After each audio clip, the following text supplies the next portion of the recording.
കാരശ്ശേരി വലിയ പറമ്പിൽ പോലീസുകാർക്ക് വെട്ടേറ്റ സംഭവത്തിൽ പ്രതികളെ കോടതി റിമാൻഡ് ചെയ്തു. വലിയ പറമ്പ് സ്വദേശി അർഷാദ്, മാതാവ് ഖദീജ എന്നിവരെയാണ് റിമാൻഡ് ചെയ്തത്.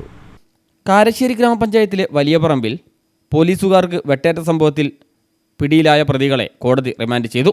സംഭവത്തിൽ പോലീസുകാരെ ആദ്യം വെട്ടിയത് പ്രതിയുടെ മാതാവാണെന്നും പോലീസ് പറഞ്ഞു. വയനാട് കൽപ്പറ്റയിൽ നിന്നും കാർ മോഷ്ടിച്ച പ്രതി കാരശ്ശേരി വലിയ പറമ്പ് സ്വദേശി അർഷാദിനെ പിടികൂടാനാണ് പോലീസ് എത്തിയിരുന്നത്. അർഷാദിൻ്റെ മാതാവ് ഖദീജയാണ് പോലീസുകാരെ ആദ്യം വെട്ടിയതെന്നും പിന്നാലെ അർഷാദ് വെട്ടിയതായും കൽപ്പറ്റ സ്റ്റേഷൻ ഓഫീസർ ബിജു ആൻ്റണി പറഞ്ഞു. പ്രതിയെ പിടികൂടി മടങ്ങുമ്പോഴായിരുന്നു ആക്രമണം. ഇരുവരെയും അറസ്റ്റ് ചെയ്തു. അർഷാദ് മാതാവും സ്ഥിരം പ്രശ്നക്കാരാണെന്നാണ് നാട്ടുകാരും പറയുന്നത്. അർഷാദ് അടുത്തുള്ള സ്ത്രീകളെ ശല്യം ചെയ്യുമായിരുന്നുവെന്നും അവർ പറഞ്ഞു. ഖദീജയും അയൽപ്പക്കത്തെ സ്ത്രീകളെ ഉപദ്രവിച്ചിരുന്നതായും ഇവർക്കെതിരെ പരാതി നൽകാൻ ഭയമായിരുന്നുവെന്നും നാട്ടുകാർ പറയുന്നു.